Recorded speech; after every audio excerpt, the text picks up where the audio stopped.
ವಿದ್ಯಾರ್ಥಿಗಳಿಗಾಗಿ ಏನೆಲ್ಲವನ್ನು ಸಮರ್ಪಣೆ ಮಾಡುವುದು, ಏಕೈಕ ಅವಕಾಶಗಳಿರುವುದು ಅದು ಗುರು ಶಿಷ್ಯರ ಸಂಬಂಧದಲ್ಲಿ ಮಾತ್ರ. ಚಿಂತಕರು ವೀರೇಶ್ ಪಾಟೀಲ್. ಚಿಕ್ಕೋಡಿ ತಾಲೂಕಿನ ಕೇರೂರು ಪ್ರೌಢಶಾಲೆಯಲ್ಲಿ ನಡೆದ ಗುರು ವಂದನಾ ಹಾಗೂ ಸ್ನೇಹ ಸಮ್ಮೇಳನ ಕಾರ್ಯಕ್ರಮದಲ್ಲಿ ದಿವ್ಯ ಸಾನ್ನಿಧ್ಯ ವಹಿಸಿ ಮಾತನಾಡಿದ ಅವರು, ಗುರು ಶಿಷ್ಯರ ಸಂಬಂಧ ಅನ್ನುವುದು ಎಲ್ಲ ಮಿತಿಗಳನ್ನು ಮೀರಿದಂತಹ, ಯಾವುದೇ ಬಂಧನ ಇರದಂತಹ ಮತ್ತು ವಿದ್ಯಾರ್ಥಿಗಳಿಗಾಗಿ ಏನೆಲ್ಲವನ್ನು ಸಮರ್ಪಣೆ ಮಾಡುವುದು, ಏಕೈಕ ಅವಕಾಶಗಳಿರುವುದು ಅದು ಗುರು ಶಿಷ್ಯರ ಸಂಬಂಧದಲ್ಲಿ ಮಾತ್ರ ಎಂದರು. 2001 ಮತ್ತು 2ನೇ ಸಾಲಿನ ವಿದ್ಯಾರ್ಥಿನಿಯರು ಹಮ್ಮಿಕೊಂಡಿರುವ ಈ ಕಾರ್ಯಕ್ರಮವನ್ನು ಮೊದಲಿಗೆ ವಿದ್ಯಾರ್ಥಿಗಳು ಶಿಕ್ಷಕರ ಪಾದ ಪೂಜೆ ಮಾಡಿ ಅವರಿಗೆ ವಿದ್ಯಾರ್ಥಿಗಳಿಂದ ಅದ್ದೂರಿಯಾಗಿ ಸ್ವಾಗತಿಸುವುದರ ಮೂಲಕ ಶಾಲೆಗೆ ಬರಮಾಡಿಕೊಂಡರು.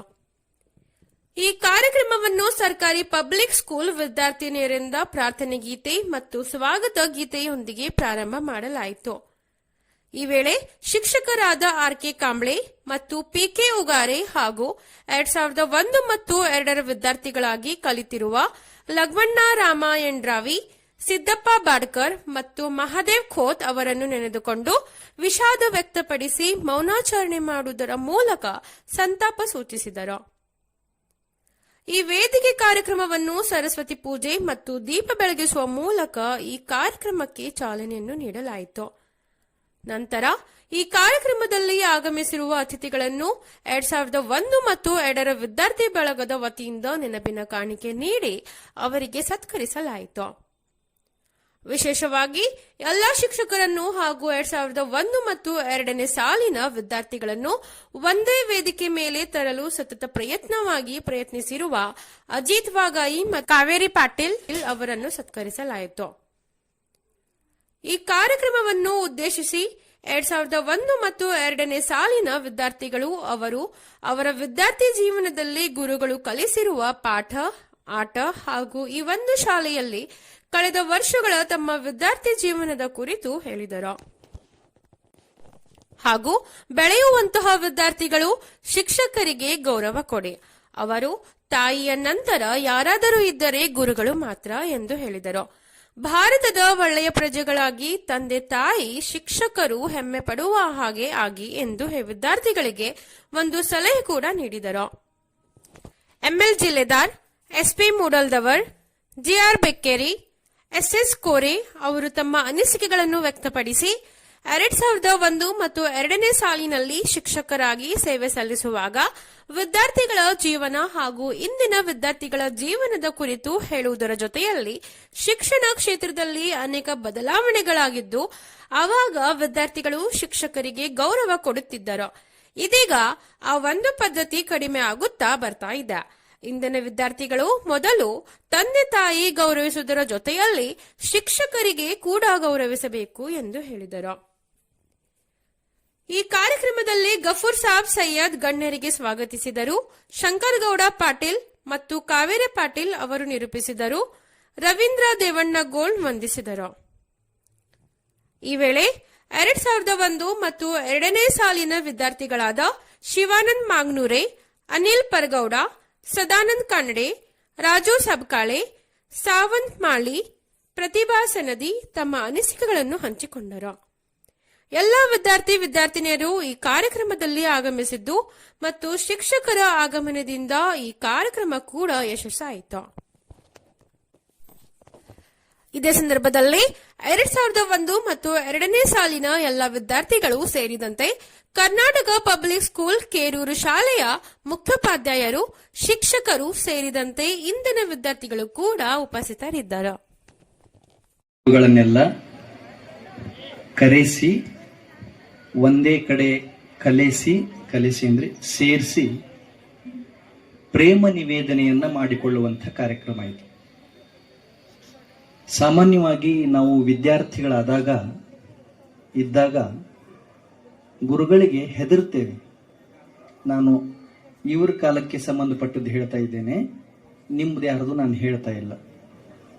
ನಮ್ಗೆ 2001 1999 ಅವಾಗ ಸರ್ ಮುಂದೆ ಬರೋದಲ್ಲ, ಟೀಚರ್ ಮುಂದೆ ಬರೋದಲ್ಲ, ಅವ್ರ ಹೆಸರು ಕಿವಿ ಮೇಲೆ ಬಿದ್ರೇ ಎದೆ ನಡುಗ್ತಿತ್ತು. ಏನ್ ಕನೆಕ್ಷನ್ ಇತ್ತು ಗೊತ್ತಿಲ್ಲ.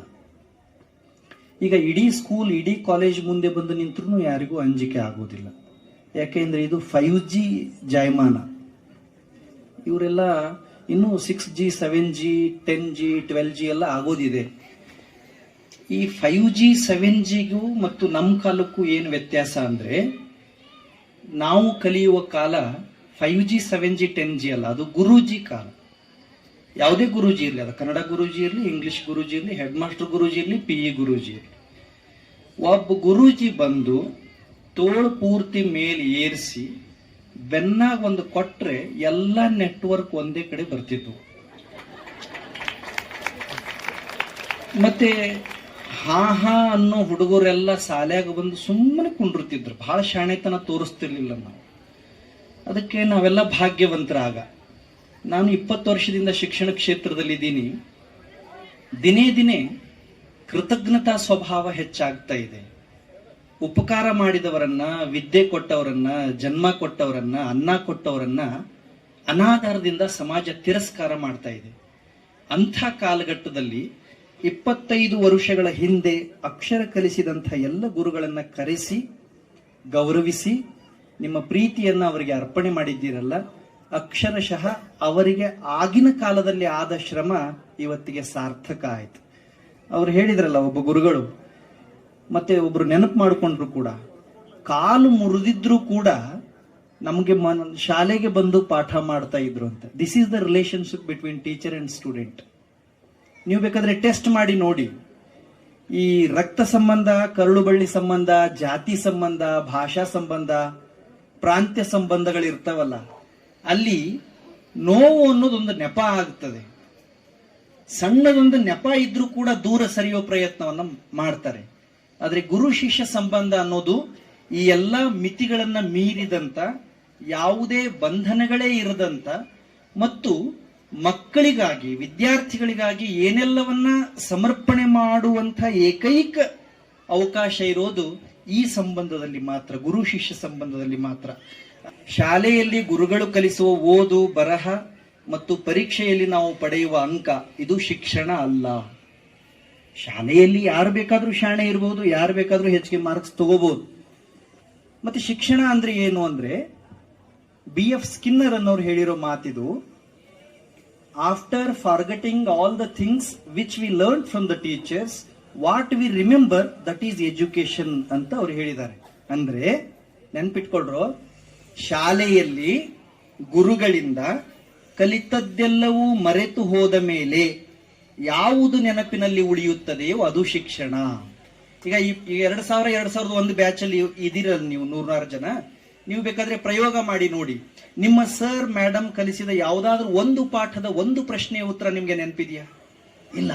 ಆದ್ರೆ ಅವರು ಕಲಿಸಿದ ಪ್ರೀತಿ, ಅವರು ಹೇಳಿದ ನೀತಿ, ಅವರು ಕಲಿಸಿದ ಬಾಂಧವ್ಯ, ಅವರು ಹೇಳಿಕೊಟ್ಟ ಸ್ನೇಹ, ಪರೋಪಕಾರ ಮನೋಭಾವ, ಇದು ನೆನಪಲ್ಲಿದೆಯಲ್ಲ, ಇದನ್ನೇ ಶಿಕ್ಷಣ ಅಂತ ಕರೆಯೋದು.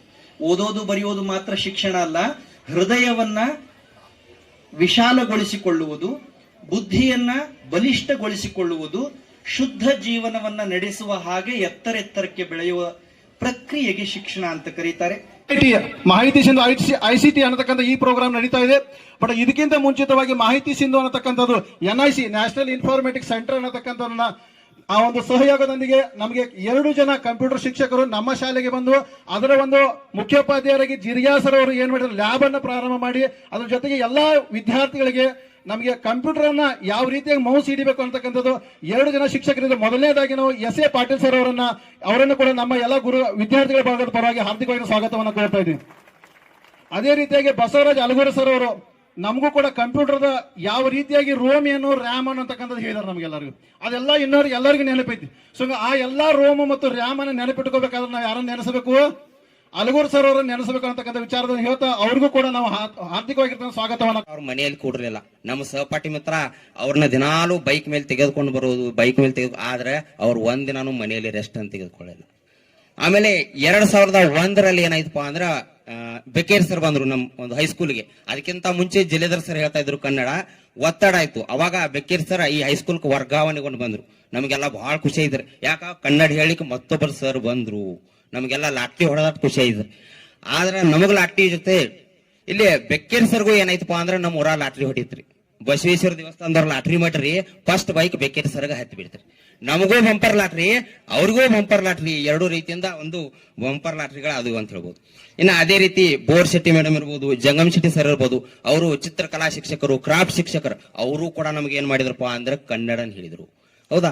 ಇದ್ರ ಜೊತೆ ಇವತ್ತೇನಿ ಭೌತಿಕ ಕಟ್ಟಡ ಇರ್ಬೋದು, ಗ್ರೌಂಡ್ ಇರ್ಬೋದು, ಇದಕ್ಕೆ ಮೂಲ ಕಾರಣೀಭೂತ ಯಾರಪ್ಪ ಅಂದ್ರೆ ಜೀರಿಗಳ ಸರ್ ಇರ್ಬೋದು. ನಮ್ಮನ್ನು ಒಟ್ಟ ಬಿಡವ್ರಿಲ್ರಿ. ಆಚಿ ಕಡೆ ಗ್ರೌಂಡ್ ದಾಗ ಹೋಗೋದ್ರಿ, ಆ ಗನುಗಳೆಲ್ಲ ಗಳಿ ಹೊಡಿತಾ ಇದ್ರು, ಅವೆಲ್ಲ ಗುಂಡಾರಿಸ್ತಂದ್ ಹೋಗ್ಯಾಕ ಹಚ್ಚವ್ರ. ಯಾವ ಒಗಿಲಿಲ್ಲ ಅಂದ್ರೆ ಪೆಟ್ಟ ಹಾರುವರ್, ಒಟ್ಟ ಬಿಡವ್ರಿಲ್ಲ. ಈ ರೀತಿ ಇರ್ಬೋದು. ಅದ್ರ ಜೊತೆ ಮತ್ತು ಹೇಳ್ಬೇಕಪ್ಪ ಅಂದ್ರ ಈ ಕಂಪ್ಯೂಟರ್ ಬಂದ್ರಿ. ಅದ್ರ ಜೊತೆ ಪಾಟೀಲ್ ಸರ್ ಮತ್ತು ಅಲಗೂರಿ ಸರ್ ಬಂದ್ರಿ. ಅವ್ರು ಬರೀ ನಮಗ್ ಕಂಪ್ಯೂಟರ್ ಅಷ್ಟೇ ಹೇಳಿಲ್ರಿ, ಎಲ್ಲೆಲ್ಲಿ ಗಣಿತದ ಕೊರತೆ ಆಗ್ತದಲ್ಲ ಅಲ್ಲೆಲ್ಲ ಕೊರತೆಯನ್ನ ನೀಗಿಸ್ತಕ್ಕಂತ ಕಾರ್ಯವನ್ನು ಕೂಡ ಆ ಇಬ್ಬರು ಜನ ಶಿಕ್ಷಕರು ಮಾಡಿದ್ದಾರೆ. ಅದ್ರ ಜೊತೆ ಇಷ್ಟೆಲ್ಲಾ ಶಿಕ್ಷಕರು ನಮಗ ಅವತ್ತು ಅನುಭವವನ್ನ ದಾರಿ ಎರೆದು ಬಿಟ್ಟಾರ. ಆ ಕಾರಣಕ್ಕಾಗಿ ಇವತ್ತು ನಾವು ನಮ್ಮ ಜೀವನದಲ್ಲಿ ಒಂದು ನೆಲೆ ನಿಲ್ಲಲಿಕ್ಕೆ ನಮ್ಮೆಲ್ಲ ಈ ಗುರು ಬಳಗ ಮುಖ್ಯವಾಗಿರ್ತಕ್ಕಂಥ ಒಂದು ಕಾರಣ ಅಂತ ಹೇಳಿ ನಾ ಇಲ್ಲಿ ಹೇಳಿಕೆ ಒಂದು ಇಷ್ಟವನ್ನು. ಅವರು ಸ್ವಲ್ಪ ಒಂದು 2 ನಿಮಿಷ ಕಾಣಿಕಿಸದ ನಿಂತ್ರೆ ಕ್ಲಾಸ್ ರೂಮ್ ಎಲ್ಲ ಅಗದಿ ತಣ್ಣಗಾಗಿ ಕುಂತಾ ಇತ್ತು. ಅದೇ ರೀತಿ ಜಿಲ್ಲೆಯರ್ ಸರ್ ಒಂದು ಮಾತು ಹೇಳ್ತಾ ಇದ್ರು, ಏನಂದ್ರೆ ಈ ವಿದ್ಯಾರ್ಥಿಗಳು ನೀವು ಚಟಕ ಬೆನ್ ಹತ್ತಿರಲ್ಲ, ಈಗಿನ ಚಟಕ್ಕೆ ಆ ಚಟಕ್ಕೆ ಬೆನ್ ಹತ್ತಬೇಡಿ, ಚಟಕ ನಾವು ಬೆನ್ ಹತ್ತಬಾರ್ದು, ಚಟ ನಮ್ಮನ್ನ ಬೆನ್ ಹತ್ತಬೇಕಂತ ಹೇಳ್ತಾ ಇದ್ರು. ಅಂದ್ರೆ ನಾವು ಯಾವಾಗ ಚಟ ಮಾಡ್ಬೇಕಾಗಿತ್ತು ಅವಾಗ ಅಟ್ಟೆ ಚಟ ಮಾಡ್ಬೇಕು, ಚಟದ ಬೆನ್ನ ನಾವು ಹತ್ತಬೇಕು, ಚಟ ನಮ್ ಬೆನ್ನ ಹತ್ತಿ ಬರಬಾರ್ದು ಅಂತ ಅದೊಂದು ಬುದ್ಧಿ ಮಾತು ಹೇಳ್ತಾ ಇದ್ರು. ಅದೇ ರೀತಿ ಪತ್ತಾರ್ ಸರ್ ಆದ್ರು, ಅವರು ಒಂದು ಸೈಲೆನ್ಸ್ ಟೀಚರು. ಬೆಕ್ಕೇರಿ ಸರ್ ಹಳಿಗನ್ನಡ ಹೇಳ್ರ, ಅದೇನಪ್ಪಾ ಅಂದ್ರೆ ನಾವು ಇಡೀ ನಮ್ಮ ಜೀವನವನ್ನು ಮರೆತ ಅಲ್ಲಿ ಎಲ್ಲಿ ಹೋಗಿದ್ದೇವೆ ಎಂಬಲ್ಲ ಈ ಒಂದು ಇದಕ್ಕೆ ಬಂದ ನಾವು ಕೇಳ್ತಾ ಇದ್ದೀವಿ.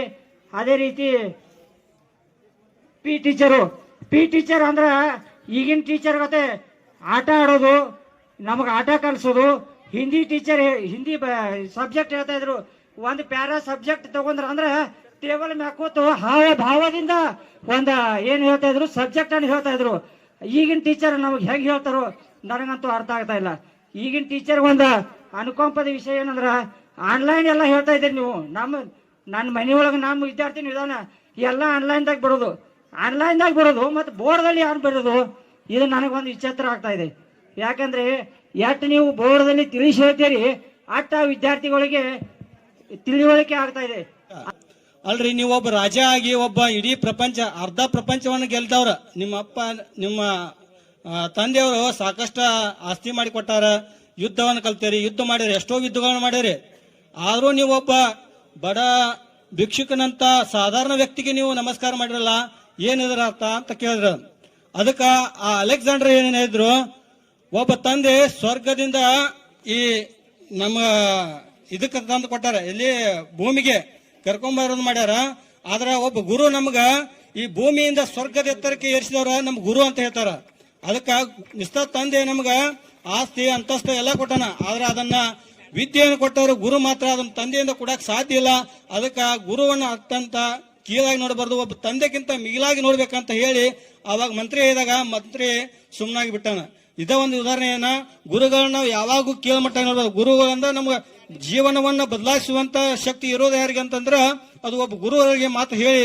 ಸಾಧಕರು ಸಹ ಯಶಸ್ವಿಯಾಗಲು ಗುರುವಿನ ಮಹತ್ವವನ್ನು ಅರಿತು ಗುರುಗಳ ಹೇಳಿದ ಮಾತುಗಳನ್ನು ಪಾಲಿಸಿಯೇ ಅವರೆಲ್ಲರೂ ಸಾಧಕರಾಗಿದ್ದಾರೆ. ಹಾಗೆ ನಮ್ಮ ಜೀವನದುದ್ದಕ್ಕೂ ಮಹತ್ವವಾದ ಪಾತ್ರವನ್ನು ನಿರ್ವಹಿಸುವ ಗುರುಗಳಿಗೆ ಈ ದಿನವನ್ನು ಮುಡುಪಾಗಿಸಿಟ್ಟಿದ್ದಾರೆ. ಯಾರು ಈ ಆಸ್ತಿ ಅಂದರೆ ಯಾರೂ ಕದಿಯದ ಆಸ್ತಿ ಅಂದರೆ ಶಿಕ್ಷಣ.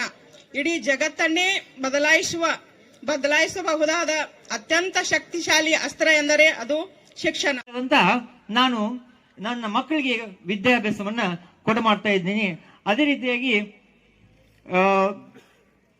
ಕಲಿಸಿದಂತ ಗುರುಗಳು ಕೆಲವೊಂದ್ಸಲ ಬೇದಿರ್ತಾರೆ. ಆ ಬೇದದನ್ನ ನನ್ನ ಮನಸ್ಸಿಗೆ ಯಾವತ್ತು ಹಚ್ಕೊಂಡಿಲ್ಲ. ಯಾವತ್ತು ಹೇಳಿದಾಗ ಅವರು ನಾನು ಚಲೋಕ ಹೇಳ್ಯಾರ. ಆಮೇಲೆ ನನ್ನ ಸ್ನೇಹಿತರು ಕೂಡ ಅತಿ ಅನ್ಯೋನ್ಯದಿಂದ ನನ್ನನ್ನು ಪ್ರೋತ್ಸಾಹಿಸಿದರು. ಆಮೇಲೆ ಈಗ ಇಂಗ್ಲಿಷ್ ಮಾಧ್ಯಮದಲ್ಲಿ ನಾನು ಕಲಿಸುವಾಗ ನನ್ನ ಗುರುಗಳು ನೆನಪಾಗ್ತಾರೆ. ಅವಾಗ ಬೇದಿದ್ದನು. ಈಗಲೂ ಕೂಡ ನನ್ನ ಶಾಲೆಯಲ್ಲಿ ಅತಿ ಸ್ಟ್ರಿಕ್ಟ್ ಟೀಚರ್ ಅಂದ್ರೆ ನಾನಾಗಿರ್ಬೋದು. ಅಲ್ಲಿ ಹೇಳ್ತಾರೆ, ನಾನು ಹೋಗುವಾಗ ಕ್ಯಾಂಪಸ್ ಎಂಟ್ರಾಗ ಹುಡುಗರು ಒಂದು ಹೊರಗಿರಂಗಿಲ್ಲ, ಎಲ್ಲರೂ ಒಳಗ ಹೋಗ್ತಾರೆ. ಯಾಕ ಇವರು ಕಲಿಸಿದಂತ ನನಗೆ ಶಿಸ್ತನ ನಾನು ನನ್ನ ಮಕ್ಕಳು ಕೂಡ ಕಲಿಸ್ತಾ ಇದ್ದೆ. ಅಷ್ಟೇ ಅಲ್ಲ, ಈ ರಾಜ್ಯದ ಮುಖ್ಯಮಂತ್ರಿಗೂ ಸಹ ನಾನು ಒಂದು ಹೈನು ಉದ್ಯಮದಲ್ಲಿ ಕೆಲಸ ಮಾಡುವಾಗ ಹೈನು ಉದ್ಯಮದ ಕಷ್ಟಗಳನ್ನು ರಾಜ್ಯದ ಮುಖ್ಯಮಂತ್ರಿಗಳಿಗೆ ಬೇಡಿಕೊಂಡಾಗ ತಕ್ಷಣವೇ 7 ರೂಪಾಯಿ ಜಾರಿಗೆ ಮಾಡಿ ಇವತ್ತಿನ ದಿವಸ 10 ವರ್ಷಗಳ ಕಾಲ ಸತತವಾಗಿ ಇವತ್ತಿಗೂ ಕೂಡ 28 ಲಕ್ಷ ಹಾಲು ಉತ್ಪಾದಕರಿಗೆ ಆ ಒಂದು ಪ್ರೋತ್ಸಾಹನೆ ಸಿಗ್ತದೆ. ಅದಕ್ಕೆಲ್ಲ ಕಾರ್ಯಕರ್ತರು ಯಾರು ಇದ್ರೆ ಇವರು ನಮ್ಮ ಶಿಕ್ಷಕರು ಅಂತಕ್ಕಂಥ ಮಾತನ್ನು ಈ ಸಂದರ್ಭದಲ್ಲಿ ನಾನು ಹೇಳೋದಕ್ಕೆ ಹೆಮ್ಮೆ ಪಡ್ತಾ ಇದ್ದೇನೆ. ಈ ವಿಷಯ ಯಾಕೆ ನಿಮ್ಮ ಮುಂದೆ ಹೇಳ್ತಾ ಇದ್ದೇನೆ ಕೇಳಿದ್ರೆ, ದಯವಿಟ್ಟು ವಿದ್ಯಾರ್ಥಿಗಳು ಬರಬೇಕು, ಶಾಲೆಗೆ ಬರ್ತಾರ, ಗುರುಗಳು ಹೇಳಿದ್ ಕೇಳ್ತಾರ, ಮರಳಿ ಮತ್ತೆ ಮನೆಗೆ ಹೋಗ್ತಾರೆ. ದಯವಿಟ್ಟು ಮಾಡಬೇಡ್ರಿ, ಶಿಕ್ಷಕರ ಜೊತೆಗೆ ಬೆರೆಯುವಂತ ಕೆಲಸ ಮಾಡಬೇಕು. ಮನೆಯೊಳಗೆ ಮೊಬೈಲನ್ನು ಬಿಟ್ಟು ಶಿಕ್ಷಕರ ಜೊತೆಗೆ ಬಾಂಧವ್ಯ ಇಟ್ಟುಕೊಂಡು ಗುರು ಹಿರಿಯರ ತಂದೆ ತಾಯಿಗಳ ಸಂಪರ್ಕದಲ್ಲಿದ್ದು ಎಲ್ಲರಿಗೆ ಗೌರವ ಕೊಡುತ್ತಾ, ಅದರ ಜೊತೆಗೆ ನಾನು ಒಂದಿಷ್ಟು ಕೆಲಸ ಮಾಡೋ ಫೀಲ್ಡ್ನಲ್ಲಿ ಸಾಕಷ್ಟು ಅನುಭವ ಆಗಿದೆ. ಯಾಕೆಂತ ಕೇಳಿದ್ರೆ, ಕನ್ನಡ ಬರೆಯುವಾಗ ನಮ್ಮ ಮೇಲಧಿಕಾರಿಗಳು ಬೈತಿದ್ರು ನನಗೆ, ಕನ್ನಡ ನನಗೆ ಬರೆಯಕ್ ಬರೋದಿಲ್ಲ. ಅವಾಗ ನನಗೆ ಜಿಲ್ಲೆದಾರ್ ಸರ್ ನೆನಪಾಗ್ತಿತ್ತು. ಅಂತಂದ್ರೆ ಗುರು ಕೇವಲ ಮಾರ್ಗದರ್ಶಕ, ನಾವು ಮಾರ್ಗದರ್ಶಕರಷ್ಟ. ಆ ದರ್ಶನವನ್ನು ಪಡಿಬೇಕಾದ್ರೆ ವಿದ್ಯಾರ್ಥಿಗಳು ಆ ಮಾರ್ಗದರ್ಶನಕ್ಕೆ ಅವರಲ್ಲಿ ಭಕ್ತಿ, ಗೌರವ, ವಿಶ್ವಾಸನ ಇಟ್ಟು ಅವರ ಕಲ್ತ್ಕೊಳ್ಬೇಕಾಗ್ತದೆ. ಆ ಸಂಬಂಧ ಇಲ್ಲಿ ಮಾತ್ರ, ಆ ಸಂಬಂಧ ಗುರು ಶಿಷ್ಯರ ಸಂಬಂಧ ಅಂದ್ರೆ ಗುರುವಿನ ಮಾರ್ಗದರ್ಶನ, ವಿದ್ಯಾರ್ಥಿಗಳ ಒಂದು ಭಕ್ತಿ, ಆ ಮಾರ್ಗದರ್ಶನದ ಮೇಲೆ ಭಕ್ತಿಯನ್ನ, ಗೌರವವನ್ನ, ವಿಶ್ವಾಸವನ್ನು ಇಟ್ಟುಕೊಂಡು ಏನು ಕಲಿತಾರ ಆ ಸಂಬಂಧ ನಿಜವಾದಂತ ಒಂದು ಘಟನೆ. ಗುರು ಶಿಷ್ಯರ ಸಂಬಂಧ ಹೆಂಗಿರ್ತೈತೆ ಅನ್ನೋದಕ್ಕೆ ಒಂದು ಘಟನೆಯನ್ನ ಹೇಳ್ತೀನಿ. ಗುರುರಾಜ್ ಕರಜಿ ಅವರ ಹೇಳಿದಂತ ಒಂದು ವಿಚಾರ. ಒಂದ್ಸಲ ಗುರುರಾಜ್ ಕರಜಿ ಅವರು ಅವರ ಮನೆಯಾಗ ಕೂತ್ಕೊಂಡಾಗ ಏಕ್ದಮ್ ಅವ್ರ ಮನೆಗೆ ಒಂದು ಪೊಲೀಸ್ ಗಾಡಿ ಬಂತಂತ. ಅವಾಗ ಪೊಲೀಸ್ ಗಾಡಿ ಬಂದ್ರೆ ಯಾರು ಹೆದರುದಿಲ್ಲ. ಅವಾಗ ಪೊಲೀಸರು ಅಂದ್ರೆ ನಡುಗುತ್ತಿದ್ರು ಎಲ್ಲರೂ. ಅಷ್ಟು ಪೊಲೀಸ್ ಅಧಿಕಾರಿಗಳಿಗೆ ಬೆಲೆ ಇತ್ತು, ಕಿಮ್ಮತ್ತಿತ್ತು, ಮತ್ತ ಹೆದರುತ್ತಿದ್ರು. ಪೊಲೀಸ್ ಗಾಡಿ ಬಂದಾಗ ಅದನ್ನ ಗಾಡಿ ಹತ್ತಂದ್ರು. ಅಲ್ಲ ನಮ್ಮ ಮಾತು ಏನ್ ಮಾಡ್ಯಾನು, ಪೊಲೀಸ್ ಗಾಡಿ ಹತ್ತಾಕ, ಪೊಲೀಸ್ ಗಾಡಿ ಹತ್ತಿರ ಇದ್ದು ಕಿಮ್ಮತ್ತು ಹೋಗತಿ, ಗೌರವ ಹೋಗತಿ, ಎಲ್ಲಾನು ಹೋಗ್ತತಿ ಸಮಾಜದಾಗ. ಎಲ್ಲಾರು ನೋಡೋರಲ್ಲ, ನೀವು ಹಿಡ್ಕೊಂಡು ಹಟ್ಟಾರ ಏನೋ ತಪ್ಪು ಮಾಡ್ಯಾನಂತ. ಗೌರವ ಅಂದ್ರೆ ಎಷ್ಟಿರ್ತದೆ, ಮರ್ಯಾದೆ ಅಂದ್ರೆ ಎಷ್ಟಿರ್ತೈತಿ. ಹೋಗಲ್ಲ, ಅಡಿಕೆಗೆ ಹೋದ, ಆಣಿಗೆ ಹೋದ, ನೋಡ ಹೇಳ್ತಿರ್ತಾರಲ್ಲ. ಯಾಕಂದ್ರೆ 5 ಎಕರೆ 27 ಗುಂಟೆ ಜಾಗ ಕೊಡ್ಬೇಕಾದ್ರೆ ಅಷ್ಟು ಸಾಮಾನ್ಯ ಅಲ್ಲ. ತದನಂತರ ದತ್ತು ಹಕ್ಕಿಗಳು ಅವರು ಬಹಳಷ್ಟು ಸಹಾಯ ಮಾಡಿದ್ರು. ಹೀಗೆಲ್ಲ ಏನಪ್ಪಾ ಅಂತಂದ್ರ ಮಾಡಿ ಕೊನೆಗೆ ಈ ಜಾಗ ಇಲ್ಲಿ ತೆಗೆದುಕೊಂಡು ಆಮೇಲೆ ಬಂದಂತ 2001-2 ನಮ್ಗ ಹೊಸ ಮುಖ್ಯೋಪಾಧ್ಯಾಯ ಬಂದ್ರು, ಜೀರಿಗಾ ಸರ್ ಅವರು. ಗೊತ್ತಿದೆ ನಿಮಗೆ ಎಷ್ಟು ಕಷ್ಟಪಟ್ಟಿದ್ದೀರಿ. ಇಲ್ಲೆಲ್ಲ ನಾವು ಬರ್ಬೇಕಾದ್ರೆ ಎಷ್ಟು ಇದಿತ್ತು. ನನಗ ಒಬ್ಬ ಹುಡುಗ ವಿದ್ಯಾರ್ಥಿ ಇದು ಮಾಡಿ ತೆಗ್ಗಿತ್ತು ಇಲ್ಲಿ, ಆ ತಿಪ್ಪಿಗುಂಡಿ ತೆಗ್ಗ. ಆ ಗಾಡಿ ಓಡಿಸೋದ್ ಬರುವಾಗ ಒಬ್ಬ 2 ವಿದ್ಯಾರ್ಥಿಗಳು ಅಡ್ಡ ಬಂದ್ಬಿಟ್ರು. ಒಮ್ಗೆ ಬ್ರೇಕ್ ಹಾಕಿದಾಗ ತೆಗಿನ ಕಾಲು ಹೋಗಿ ಕಾಲು ಫ್ರಾಕ್ಚರ್ ಆಯ್ತು ನಂದು. ಏದೋ ಒಬ್ಬ ವಿದ್ಯಾರ್ಥಿ ಅಂತ ಕಷ್ಟಪಟ್ಟೇನಪ್ಪ ಅಂದ್ರೆ, ಇದು ಮೊದಲು ಎಲ್ಲ ತಗ್ಗಳನ್ನ, ತಿಪ್ಪಿಗುಂಡಿಗಳನ್ನ ಮುಚ್ಚಿದೀವಿ ನಾವು. ಆ ಬೇರೆ ಬೇರೆ ಕಡೆಯಿಂದ ಗರ್ಸ್ತಾ ಇದೀವಿ. ಅದೇನದು ಅದು ಹೇಳ್ಕೊಂಡ್ರೆ ಅದು ಇದಿಲ್ಲ. ಆ ವಿದ್ಯಾರ್ಥಿಗೆ ನಿಮ್ಗೆ ಗೊತ್ತಿದೆ ಅದು ಯಾವ ರೀತಿ ಕಷ್ಟಪಟ್ಟಿದೀವಿ. ಆಮೇಲೆ ಸುಮಾರು 500 ಗಿಡಗಳನ್ನ ಇಲ್ಲೆಲ್ಲ ನೆಡಲಾಯ್ತು ಸುತ್ತಮುತ್ತ ಎಲ್ಲ. ಇದು ಯಾಕೆ ಹೇಳಾಕತ್ತಂದ್ರ, ನಮ್ಗೆ ಈ ಸ್ವರ್ಗದ ಗರಿಯೇಶಿ ಅಂತಂದ್ರೆ ಸ್ವರ್ಗಕ್ಕಿಂತ ಮಿಗಿಲು ಈ ಸ್ಥಾನ ಅಂತ ಹೇಳಿದೀವಲ್ಲ, ಅದಕ್ಕೆ ಹೇಳ್ತಾ ಇದ್ದೀನಿ ನಾನು. ಯಾಕಂದ್ರೆ ಈ ವಿದ್ಯಾರ್ಥಿಗಳು ಗೊತ್ತಿಲ್ಲ, ನಿಮಗೇನು ಗೊತ್ತಿರ್ಬೋದು, ಹಿಂದಿನ ಪಾಪ ಅವ್ರಿಗೇನು ಗೊತ್ತು ಇಲ್ಲಿ ಈ ಇತಿಹಾಸ, ಈ ಶಾಲೆ ಹೀಗೆ ಅಂತ ಅನ್ನೋದು. ಹಾಗಾಗಿ ಈ ಶಾಲೆಯನ್ನ ಕಾಪಾಡಿಕೊಂಡು ಹೋಗುವಂತ ಜವಾಬ್ದಾರಿ ನಿಮ್ದು, ಎಲ್ಲ ಮಕ್ಕಳದು. ಯಾಕಂದ್ರೆ ಈಗಿನ ಬಾಲಕರು, ಮುಂದಿನ ನಾಗರಿಕರು ಗೊತ್ತಿದೆ. ನೀವು ಎಲ್ಲ ಈಗ ಸುಮಾರು ಈ ಬ್ಯಾಚ್ ಅಂತಂದ್ರೆ ಸುಮಾರು 25 ವರ್ಷ ಆಯ್ತು. 25 ವರ್ಷಗಳಿಂದ ನಮ್ಮ ವಿದ್ಯಾರ್ಥಿಗಳು ನೀವು. ಈಗ ನೀವು ಎಲ್ಲ ಮೇಜರ್ ಆಗಿದ್ರಿ ಈಗ ಎಲ್ಲ. ಈಗ ಹೀಗಾಗಿ ನಿಮಗೇನು ಹೆಚ್ಚು ಹೇಳ್ಬೇಕಾಗಿಲ್ಲ. ಯಾಕಂತಂದ್ರ ಎಲ್ಲ ಕಷ್ಟ ಜೀವನ ಆಯ್ತು, ಕಲಿಸ್ತಾ ಕಷ್ಟಪಟ್ರಿ. ಈಗ ಒಂದು ಹಂತದಲ್ಲಿ ಒಂದು ಉದ್ಯೋಗದಲ್ಲಿ ತೊಡಗಿದ್ದೀರಿ. ಯಾಕಂದ್ರ ಆ ಮನುಷ್ಯ ಯಾವುದೇ ಒಂದು ಉದ್ಯೋಗದಲ್ಲಿ ಇರಬೇಕು. ಈಗ ಅದಕ್ಕೆ ನಮ್ಮ ಡಿ ವಿ ಜಿ ಅವರು ಒಂದು ಮಾತು ಹೇಳ್ತಾರೆ ನೋಡ್ರಿ, ಏನಾ ನಮ್ಮ ಮಾಡು ಕೈಗೆ ದೊರೆತು ಉಜ್ಜುಗುವ, ಏನಾ ನಮ್ಮ ಮಾಡು ಕೈಗೆ ದೊರೆತು ಉಜ್ಜುಗುವ, ಅದನ್ನ ಕೈಗೆ ಯಾವ ಉದ್ಯೋಗ ದೊರೆತಲ್ಲ ಆ ಉದ್ಯೋಗವನ್ನು ಮಾಡಬೇಕು ಅಂತ ಹೇಳಿ. ತಾನ ನಿನಗುವುದಿಲ್ಲಿ ಮಂಕುತಿಮ್ಮ ಅಂತ ಕೊನೆಗೆ ಹೇಳ್ತಾರ ಅವರು. ಏನಾ ನಮ್ಮಮ್ಮನು ಕೈಗೆ ಉಜ್ಜುಗುವ, ನಾನೇನು ಹುಲ್ಲು ಕಡ್ಡಿ ಎಂಬ ನುಡಿಬೇಡ, ತಾನು ನಿನಗುವುದಿಲ್ಲಿ ಮಂಕುತಿಮ್ಮ ಅಂತ ಹೇಳಿ ಡಿ ವಿ ಜಿ ಅವರು ಹೇಳಿದಂತ ನುಡಿ ಇದು. ನಿನಗೆ ಸ್ಥಾನ ಇದ್ದೇ ಇದೆ, ಏನ್ ಕೈಗೆ ಸಿದ್ಧ ಉದ್ಯೋಗ ಮಾಡಬೇಕು, ಇಂಥ ಉದ್ಯೋಗ ಬೇಕು ಇಂಥ ಉದ್ಯೋಗ ಅಂತಲ್ಲ. ಹೀಗಾಗಿ ನಾನು ಹೆಚ್ಚು ಮಾತಾಡಕ್ ಹೋಗುದಿಲ್ಲ. ಪ್ರಕಾರ ಕಲಿಸಿದ್ರು. ಇವರು ಪಿ ಟೀಚರ್ ಯಾರವರು, ಜನೇದಾರ್ ಸಾಹೇಬ್ರು ನಮ್ಗೆ ಹಿಂಗ್ ಜಿಗಿ ಹೊರಕ್ ಹೇಳಿದ್ರು ಅಂತ ನೀವು ಎಲ್ಲಾರು ಹೇಳಿದ್ರಿ. ಬಟ್ ಇಂಗ್ಲಿಷ್ ಟೀಚರ್ ಏನ್ ಕಲಿಸಿದ ಅನ್ನೋದು ಯಾರೂ ಹೇಳಿಲ್ಲ. What it is English teacher ನಿಮಗೆ ಕಲಿಸುವಾಗ ಹೆಂಗ್ ಕಲಿಸಿದ ಅನ್ನೋದ್ರ ಬಗ್ಗೆ none of you have told. ಇರ್ಲಿ, ಇವ್ರು ಹೇಳಿಲ್ಲ ಅಂದಕ್ಕೆ ಇದಿಲ್ಲ. ಬಟ್ ನಾ ಏನ್ ಮಾಡಿದಂದ್ರೆ, ತಮ್ಮ ನಾವು ಇಲ್ಲಿ ಏನು ಬಂದಿದೀವಿ ಏನೇನಿಲ್ಲ, ಶಾಲೆ ಒಳಗ ನಾವು ಬರ್ತೇವೆ. ಒಂದು ಮಾತು ಐತಿ, ಏನಂದ್ರೆ ಸೇವೆಗಾಗಿ ಹೊರಗಡೆ ಹೋಗಬೇಕು, ಜ್ಞಾನಕ್ಕಾಗಿ ಒಳಗಡೆ ಬರಬೇಕು ಅನ್ನೋದು ಒಂದು ಗಾದಿ ಮಾತು ಇದೆ. It is in Marathi, not in English, Kannada. ಇರ್ಲಿ, ಯಾವುದೂ ಇಲ್ಲಿ ಭಾಷೆ, ಮರಾಠಿ ಇರ್ಲಿ ಕನ್ನಡ ಇರ್ಲಿ, ಭಾಷೆನ ಆತರ ಏನು ಚೇಂಜ್ ಏನೇನು ಇರುವುದಿಲ್ಲ, ತಿಳ್ತೇನೆ. ನಂದು ಜ್ಞಾನಕ್ಕಾಗಿ ನೀವೇನು ಬಂದ್ರಿ, ಶಾಲೆ ಒಳಗೆ ಬಂದ್ರಿ, ಮತ್ತೀಗ ಎಲ್ಲಾರ್ದು ನಿಮ್ಮ ಅಭಿಪ್ರಾಯ ಕೇಳಿ ನೋಡಿದ್ರೆ ನೀವು ಸೇವೆಗಾಗಿ ಹೊರಗೆ ಹೋಗಿದ್ದೀರಿ. So God bless you in this on this occasion.